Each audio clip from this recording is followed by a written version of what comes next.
여러분, 머피의 법칙 들어보신 적 있으시죠? 1990년대에 한 그룹이 머피의 법칙이라는 가요를 통해서 히트를 친 적이 있는데, 머피의 법칙의 뜻이 무엇입니까?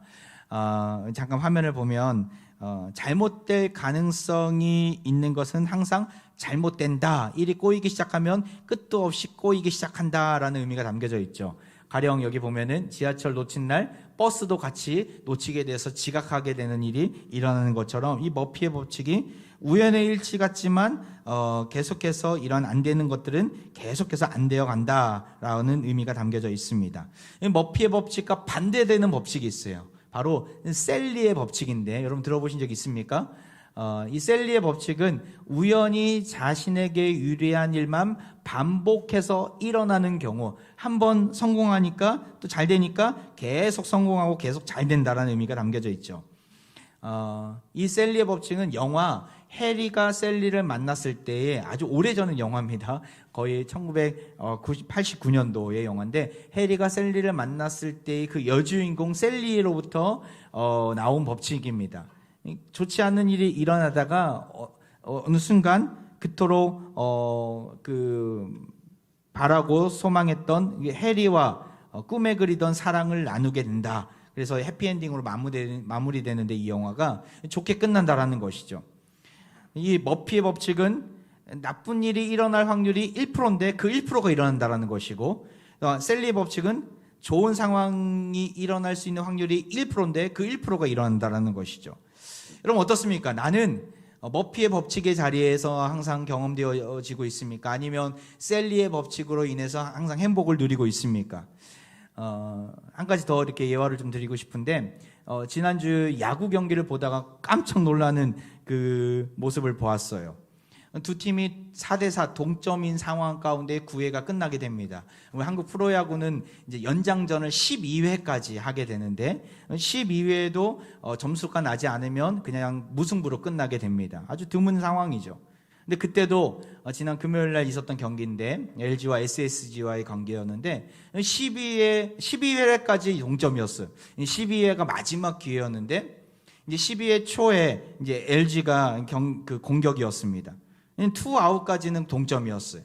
모든 게 이제 LG에게는 더 이상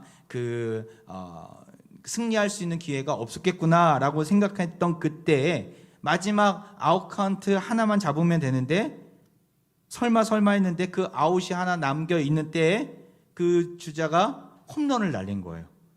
그래서 승리할 수 있는 기회를 잡은 것이죠. 그런데 거기서 끝나지 않아요. 마지막 아웃 카운트가 계속해서 남아있는 상황 속에서 그 다음 타자가 안타를 때리고 그 다음 타자가 또 홈런을 날린 거예요. 벌써 3점이나 멀어지지 않았습니까? 그런데 거기서 끝나지 않아요. 그 다음 타자가 또 홈런을 날린 거예요. 그래서 잠깐 결과를 보면, 결국에는 이제 그 다음 SS 랜더스가 점수를 내지 못해서 8대4로 4대4의 팽팽한 그 동점인 상황 속에서 12회 때 여기 4대0으로 되어 있지 않습니까? 4점을 내서 8대4로 끝나는 상황이었죠. 이 점수를 낸 팀에게는 어떻게 보면 셀리의 법칙이, 점수를 내지 못하고 점수를 내준 팀에게는 머피의 법칙이 적용된 예라고 할 수 있습니다. 오늘 우리가 요셉의 인생길을 잠깐 살펴보고자 하는데, 여러분 요셉의 인생길은 무슨 법칙이 적용되었을까요? 우리가 잘 알고 있듯이 총리가 되기 전까지의 상황은 아주 암울한 상황이었죠. 고단한 인생길이었죠. 세상 사람들이 평가하기로는 머피의 법칙이 아마도 적용되지 않았을까라고 생각이 듭니다. 그리고 그 마지막은 우리가 다 알고 있지 않습니까? 그가 총리의 자리까지 올라가는 모습을 보면 셀리의 법칙이 적용되는 것을 보게 됩니다. 성경은 그의 인생을 뭐라고 평가하고 있을까? 오늘 우리가 읽었던 본문 2절과 3절에 이렇게 나와 있는데요. 우리 같이 한번 읽어볼까요? 다시 시작. 여호와께서 요셉과 함께 하심으로 그가 형통한 자가 되어 그의 주인 애굽 사람의 집에 있으니, 그의 주인이 여호와께서 그와 함께 하심을 보며 또 여호와께서 그의 범사에 형통하게 하심을 보았더라. 참으로 아이러니한 지금 상황입니다. 왜냐하면 지금 요셉의 형편은 최악이었거든요. 그의 인생에 어떤 경험들이 있었습니까? 야곱이 양을 치러 간 그 형들에게 누구를 보냅니까? 동생인 요셉을 보내게 됩니다. 그의 인생의 위기는 여기서부터 시작이 되었죠. 형들은 시기와 질투 가운데서 요셉을 비아냥거리면서 결국에는 죽이고자 했습니다.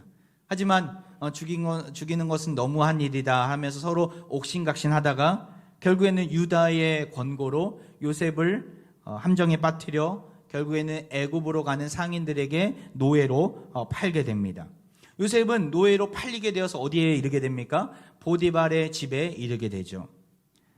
어떤 사람이 다른 사람도 아니고 장군, 당시 경호대장이었던 보디발의 집에 노예로 잡혀갔으니까 좀 나은 상황 아니었나라고 이야기하지만 여러분, 그것은 그 당시 노예의 형편을 모르는 상황 속에서 이야기하는 것입니다.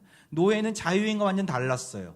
가장 최하층민의 자리에서 주인이 무엇을 시키든지 죽으라 하면 죽는 신혼여까지 해야 되는 상황 가운데 있는 자리였죠. 자유인에서 하루아침에 노예가 된 것입니다. 아무리 좋은 집에 있더라도 노예는 노예입니다. 자유인과 비할 바가 되지 못한 자리였죠.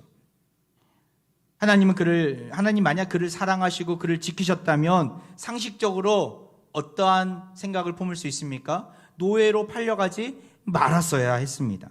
아니면 노예로 팔리기까지 직접적으로 하나님이 막으시거나 개입하셔서 요셉을 보호하셔야만 했습니다. 하지만 그 성경 어디에도 요셉이 노예로 팔려가는 것을 하나님이 막으셨다, 개입하셔서 보호하셨다라는 말이 나와 있지 않습니다. 이에 불과한 상황은 여기서 끝나지 않습니다. 요셉은 보디발의 집에서 인정을 받게 돼요. 그래서 가정 총무, 우리가 쓰는 가장 총무가 아니라 가정의 총무로서, 그러니까 집사 중에 집사로서 그 자리에 올라가게 됩니다. 하지만 그것도 잠깐, 보디발의 아내는 그를 가만히 보고 있지 않았습니다. 요셉을 유혹한 것이죠. 요셉은 뿌리치고 나오게 됩니다. 그리고 보디발의 아내는 괘씸죄를 그에게 넣어서 강간미수범으로 몰아넣게 됩니다. 결국 요셉은 보디발의 아내의 거짓된 증언으로 감옥에 갇히게 됩니다. 여러분, 이 상황이 이해가 됩니까? 이해 불가한 상황입니다. 하나님이 살아계시다면 요셉에게 어떠한 복이 임해야 합니까? 보디발의 아내를 유혹을 뿌리친 그 대가로 감옥이 아닌 상을 주어야 되죠. 보디발이 그의 순수한 마음을 더 인정하고, 야, 너는 내가 풀어줘야 되겠다. 너는 정말 사람이 됐어 라고 인정하면서 그에게 자유인의 지위를 복원시키고 그가 고향으로 돌아갔더라. 성경이 이렇게 나와야 되는 게 이해되는 상황 아닙니까? 하지만 성경은 그렇게 말하지 않습니다. 오히려 누명을 쓰고 인생의 더 밑바닥 아래로 떨어지게 되는 것이죠. 감옥에 갇히게 된 것입니다. 죄수의 결과, 죄수의 자리, 최악의 결과를 그는 지금 받아들인 것입니다. 성경은 계속해서 그의 형통한 은혜를 하지만 강조하고 있습니다. 23절을 한번 볼까요? 같이 한번 읽어보겠습니다. 시작. 간수장은 그의 손에 맡긴 것을 무엇이든지 살펴보지 아니하였으니 이는 여호와께서 요셉과 함께 하심이라. 여호와께서 그를 범사에 형통하게 하셨더라. 여러분, 지금 죄수의 상황이에요. 죄수의 신분이에요. 그런데 그 가운데서 흔들리지 않고 믿는 자들로부터 그의 신실함이 인정받게 됩니다. 하나님의 그 함께 하심으로 말미암아 하나님의 은혜와 형통함의 결과로 여기에 있다라고 이야기합니다. 이것이 이해가 됩니까? 인간적인 판단과 기준, 인간적인 잣대로 보았을 때 지금 최악의 자리에 있는 요셉을 보면서 우리가 그가 형통하였더라고 이야기한다면 어떠한 결과가 일어나야 합니까?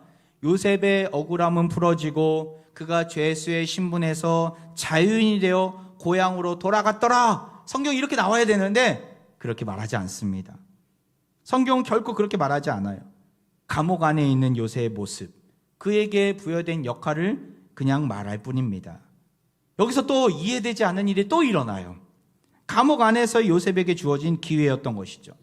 요셉은 감옥에 들어온 술 맡은 관원장의 꿈을 잘 해석해 줍니다. 당신이 이제 3일 뒤에, 사흘 뒤에는 이 감옥의 자리에서 복직을 하게 될 텐데 다시 술 맡은 그 높은 자리에 올라갈 텐데 그때 나를 좀 기억해 달라. 바로를 만나면 나를 좀 자유케 해달라 이렇게 부탁까지 하게 됩니다. 정말 요셉의 예언대로 술 맡은 관원장은 자신의 자리로 복직하게 되고 그 뒤로 또 어떻게 됩니까? 우리가 기대하는 요셉의 스토리는 어떻게 됩니까? 술 맡은 관원장이 요셉과 한 약속을 기억하고 바로에게 그의 억울함을 대신 이야기해서 요셉은 자유인이 되어 행복한 삶을 살았더라 이렇게 끝나야 해피엔딩 아닙니까? 근데 요셉의 도움으로 술 맡은 관원장이 복직하고 나서 어떤 일이 벌어집니까? 아무 일도 벌어지지 않아요. 오히려 성경은 정확하게 이렇게 이야기하고 있습니다. 창세기 40장 23절 말씀인데 같이 읽어볼까요? 시작. 술 맡은 관원장이 요셉을 기억하지 못하고 그를 잊었더라. 최악의 결과를 다시금 최악의 성적표를 얻게 된 것이죠. 앞에 열거했던 이해에 불과한 상황들은 결코 우리가 생각하는 형통한 삶이 아닙니다. 세상에서 말하는 성공한 삶이 아닙니다. 그저 보디발의 집안에서 노예 생활 속에서 애굽의 감옥에서 죄수의 생활에 머물러 있는 요셉만이 보일 뿐입니다. 여러분, 밥 로스 화가를 아십니까? 밥 아저씨라는 화가를 아십니까? 1990년대에 히트를 친 화가인데요. EBS에서 그림을 그립시다라는 TV 프로그램을 통해서 우리나라에서 선풍적인 인기를 누렸던 화가이고 또 전 세계적으로도 잘 알려진 화가이기도 합니다. 누가 봐도 어려운 그림을 참 쉽죠, that easy 하면서 아주 쉽게 그 멘트를 날리면서 쉽게 아름다운 명작과 같은 풍경화를 그렸던 화가가 이 밥 로스 화가입니다. 이 사람은 특별한 기법을 사용했는데 이전까지만 해도 유화를 그리면 그리고 나서 좀 마를 때까지 기다리고 또 그리고 나서 그 위에 덧칠을 했는데 이분은 그 유화마다 점성이 다른데 점성이 다른 것을 착안해서 물감이 마르지 않은 상황 속에서도 그 위에 덧칠하는 방법을 통해서 짧은 시간, 약 한 20분에서 30분 되는 짧은 시간 동안 멋진 그림을 한 번에 쉽게 이게 완성해가는 기법을 사용했어요. 그래서 많은 사람들이 야, 유화를 그리는 게 이렇게 쉽구나라는 것을 생각하면서 그가 그리는 그리는 기쁨을 함께 누렸던 것이죠. 제가 그분이 그렸던 2분짜리 짧은 영상인데 압축해서 잠깐 여러분에게 보여드리고 싶습니다. 잠깐 영상을 보겠습니다. Hello, I'm Bob Ross, and I'd like to welcome you to the 10th Joy of Painting series.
보기 좋은 그림이 다 된 것 같군요. 오늘도 즐거우셨습니까? 그럼 다음 주 이 시간에 다시 만날 때까지 안녕히 계십시오. 여러분 이 영상 뭐 많이 보셨을 것 같긴 한데 저는 이 영상 보면서 반전이 항상 있어서 참 좋습니다. 아름다운 풍경을 막 그리다가 갑자기 검정색을 확 칠해요. 야, 이 그림 망치려고 하는 건 아닌가. 근데 밤 로스를 아는 사람들은 기대감이 있죠. 야, 과연 저렇게 검정색을 선을 그리고 그 공간을 채우는 모습을 보면서 그림이 망치는 것이 아니라 저 검정색 안에 좀 활용해서 어떠한 입체감을 드러낼까, 어떻게 저것이 바뀌게 될까. 아까도 우리가 보았듯이 검정색을 2번 썼는데 한 번은 아름다운 산맥이 이루어지고 또 한 번은 아름다운 꽃이, 그 나무가 이렇게 세워지는 모습을 보면서 기대감을 가지고 바라보게 되는 것이죠.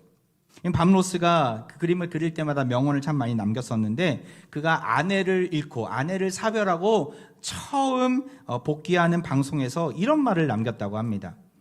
상반되는 요소가 필요해요. 그림에서는 어둠과 빛, 빛과 어둠 하는 식으로 이어집니다. 빛에 빛을 더해봤자 아무것도 생기지 않고, 어둠에 어둠을 더해봤자 어차피 원래 아무것도 없었으니까요. 그런 겁니다. 삶도 마찬가지예요. 슬픔도 가끔 조금씩 겪어봐야 나중에 오는 기쁨을 누릴 수 있습니다. 그래서 저도 지금 기쁨을 기다리는 중입니다. 우리 인생 가운데 슬픔이 있다라고 좌절하지 않을 수 있는 이유가 무엇입니까? 바로 그 슬픔 너머에 또 다른 기쁨, 생각하지 못한 기쁨을 하나님이 예비하셨기 때문에 그 슬픔을 능히 이겨내며 기쁨을 기다릴 수 있는 것이죠. 이 밤로스는 어둠과 빛을 적시적절하게 잘 사용해서 아름다운 작품을 만들어냈습니다. 검정색을 그릴 때 마치 실수인 것처럼 느껴지지만 그것이 오히려 그 그림을 더 잘 드러내고 아름답게 하는 놀라운 한 그루의 나무가 되고 산과 구름이 되었던 것이죠. 여러분, 하나님도 마찬가지입니다.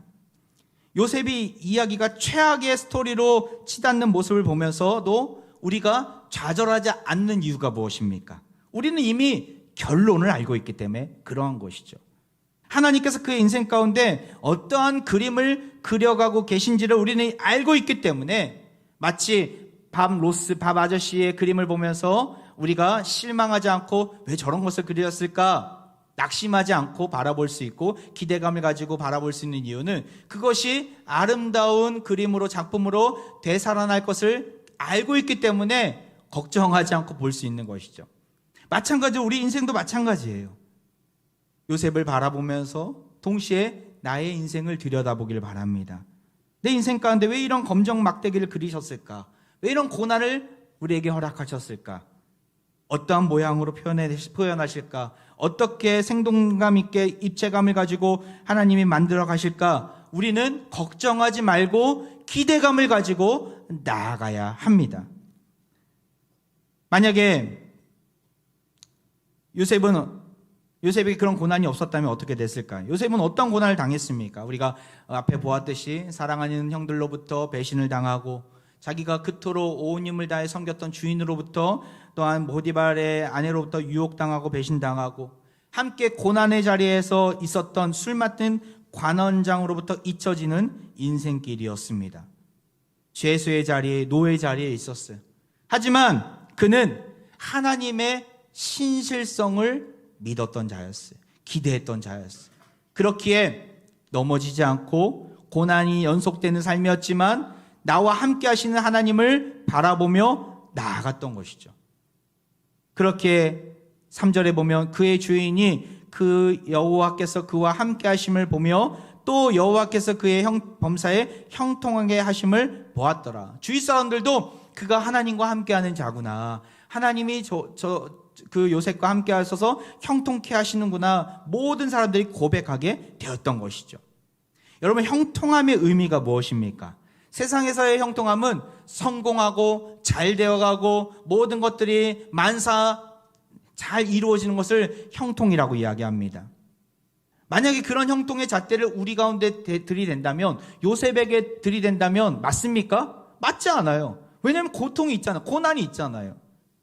모든 일들이 잘 풀리지 않아요. 하는 일들마다 성공하면 좋겠는데 하는 일마다 더 인생의 나락으로 떨어질 때가 많이 있는 것이죠. 그렇다면 우리는 형통한 인생길이 아닙니까? 엎친 데 덮친 격으로 아픔이 있으니까, 그리고 질병이 여전하고 오히려 나아질 기미가 보이지 않으니까, 사망의 음침한 골짜기를 경험하고 있으니까 우리는 형통한 인생길을 걷는 것이 아닙니까? 세상의 형통함의 기준으로 우리를 판단하지 말아야 합니다. 하나님께서 말씀하시는 형통함의 기준이 무엇일까? 바로 은혜의 자리에 머물게 하신다라는 거예요. 예배의 자리에 있게 하신다라는 거예요. 이것만으로도 내가 형통한 인생길을 살아가고 있구나, 우리는 고백할 수 있어야 합니다. 내 주변의 환경이 나를 계속해서 억누르게 하고 고난을 가져다 주고 낙심케 할지라도 우리가 흔들리지 않고 늘 주님 안에서 거하면서 말씀을 붙들면서 예배 자리에 있는 자체가 우리가 형통한 인생길을 걸어가고 있다라는 증표인 줄 믿습니다.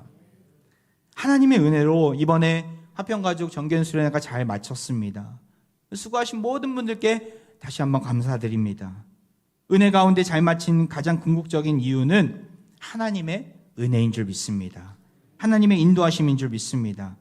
칼럼을 남겼지만 수련회를 마친 얼마나 감사했는지 모릅니다. 특별히 생각보다 정말 많은 화평가족들이 많이들 참여하셔서 감사했고, 우리 함께하는 가정교회 식구들 100% 다 참여했다고 들었는데 100% 참여한 가정교회가 제가 알기로는 몇몇 또 있는 것 같아요. 얼마나 감사한지.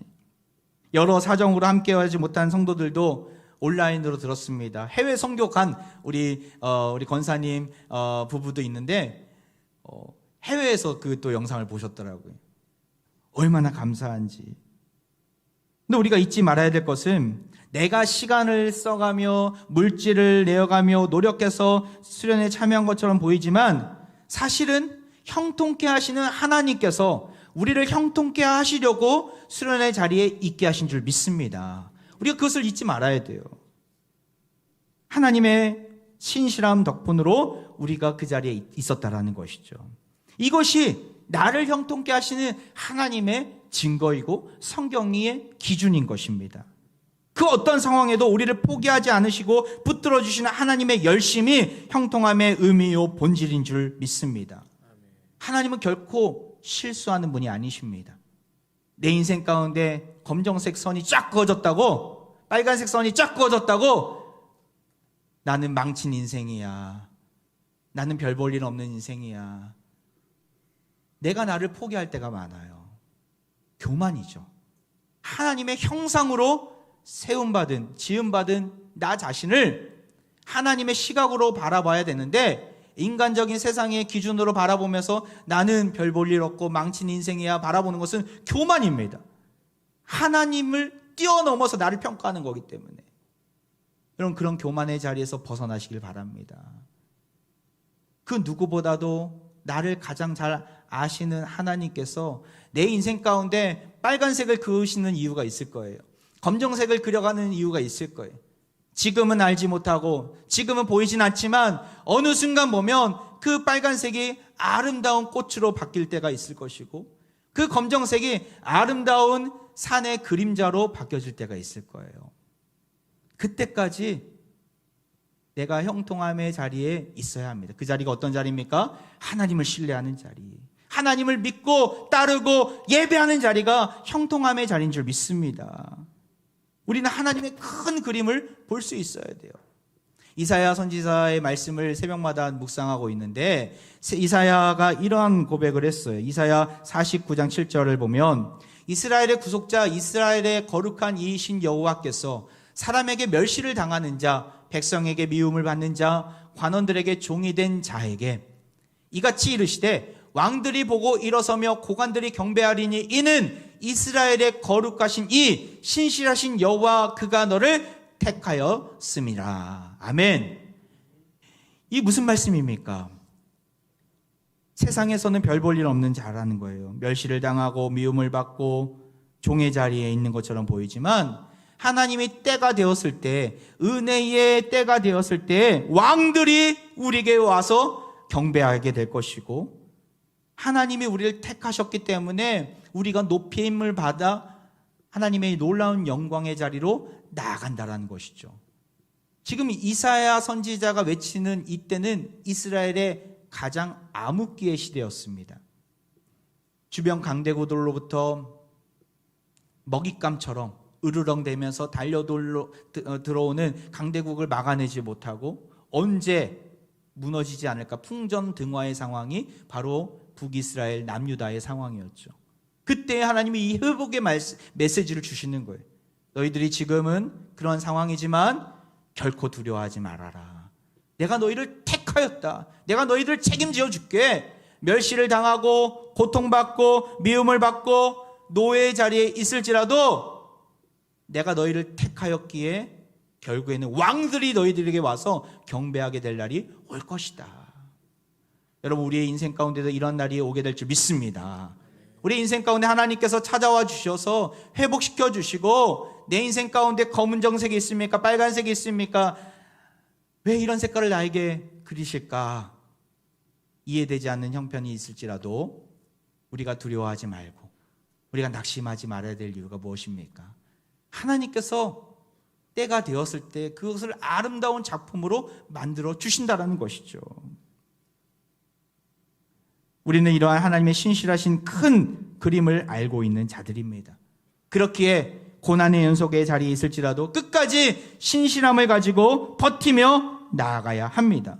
요셉이 그러했죠. 만약 형들이 요셉을 노예로 팔지 않았다면, 만약 보디발의 아내의 집에서 유혹당해서 감옥에 들어가지 않았다면, 만약 술 맡은 관원장의 꿈을 해석하고 그가 풀려서 고향으로 돌아갔다면 과연 바로를 만날 수 있었을까요? 과연 그가 흉년을 대비해서 애굽을 구원하고 이방 나라들을 구원해낼 수 있었을까요? 과연 그가 야곱과 그의 형제들 그 모든 가문을 살릴 수 있었을까요? 하나님의 특별한 구원의 계획 아래 있음을 요셉은 묵묵히 그 고난의 자리에서 깨닫게 됩니다. 총리가 되고 나서 결국에는 뭐라고 고백하게 됩니까? 복수의 칼날을 갈아서 모디발의 아내를 처단하고 형제들에게 복수를 합니까? 아니에요. 뭐라고 고백합니까? 창세기 50장 19절부터 21절. 요셉이 그들에게 이르되 두려워하지 마소서, 내가 하나님을 대신하리이까. 지금 형제들은 벌벌 떨고 있었어요. 야곱이 죽자 우리를 요셉이 죽이지는 않을까, 복수하지 않을까. 그때 요셉이 뭐라고 이야기합니까? 20절 말씀인데요. 같이 한번 읽어볼까요? 시작. 당신들은 나를 해하려 하였으나 하나님은 그것을 선으로 바꾸사 오늘과 같이 많은 사람의 백성의 생명을 구원하게 하시려 하셨나니. 21절 시작. 당신들은 두려워하지 마소서, 내가 당신들과 당신들의 자녀를 기르리이다 하고 그들을 간곡한 말로 위로하였더라. 품어줬다라는 거예요. 하나님의 큰 구원의 계획 아래 있으니까 복수가 아닌 사랑의 손길을 내밀면서 품을 수 있었던 것이죠. 여러분, 이 형통함이 본질이 여기에 있습니다. 어떤 고난과 이해되지 않는 일이 있을지라도 끝까지 하나님 곁에 머물면서 신실한 모습으로 주님 주시는 형통함을 누리는 우리 모든 화평의 가족들 되기를 바랍니다. 오늘 말씀 제목이 무엇입니까? 삶이 그대를 속일지라도. 이거는 푸시킨이라는 러시아 문학가, 200년 전의 사람인데 그가 지은 시의 어구입니다. 제가 잠깐 읊어드리면요, 삶이 그대를 속일지라도 슬퍼하거나 노하지 말라. 우울한 날들을 견디며 믿으라. 기쁨의 날이 오리니 마음은 미래에 살고 현재는 슬픈 것 모든 것은 순간적이고 다 지나가는 것이니 그리고 지나가는 것은 훗날 소중하게 되리니. 이 푸시킨의 시를 들으면서 어떠한 생각을 하게 됩니까? 우리의 삶은 녹록지 않습니다. 때론 우리를 속일 때가 많아요. 고난 많은 인생길을 살아가고 있을 때에 정말 우리가 기대했던 삶이 아닐 수가 있습니다. 참 감사한 것은 우리 주변에 믿는 분들이 있다라는 것이죠. 설로역정에 보면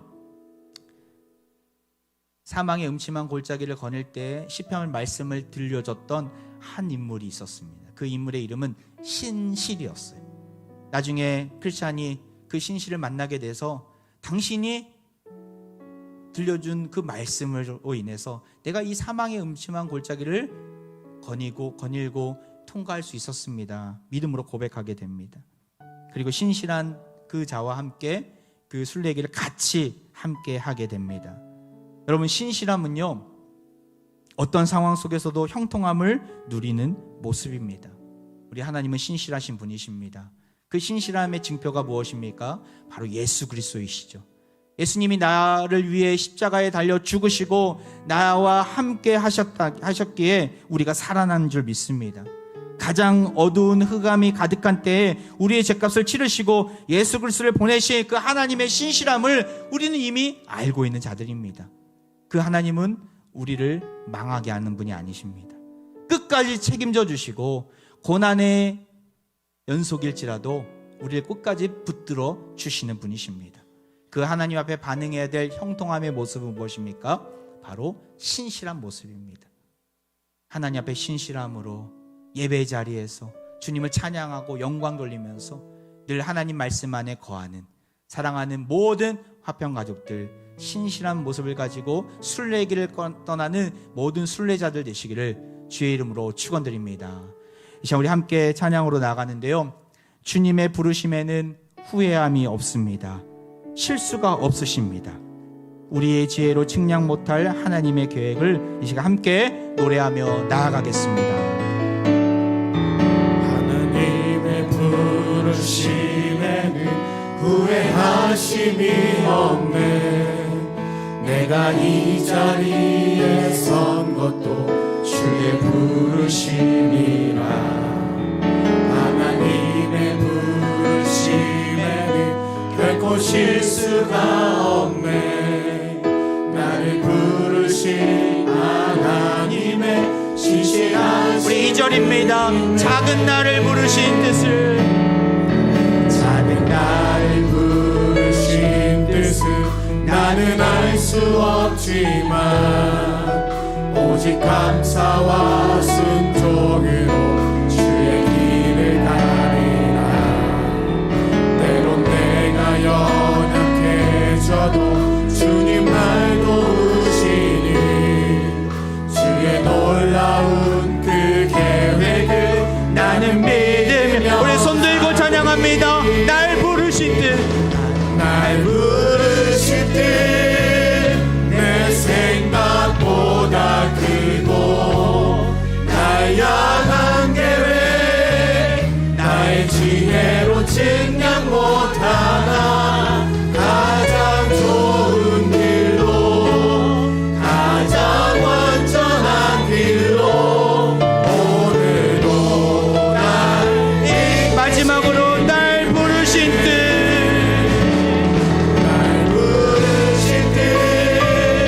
내 생각보다 크고 날 향한 계획 나의 지혜로 측량 못하나. 가장 좋은 길로, 가장 완전한 길로 오늘도 날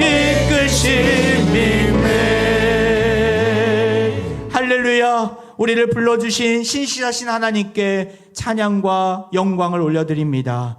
연속되는 끊이지 않는 고난 가운데서도 주님이 하신 일을 이해하지 못하고 신뢰하지 못하고 지켜야 될 신실함의 자리에서 나오려고 했던 우리의 죄악을, 우리의 연약함을 이 시간 용서하여 주옵소서.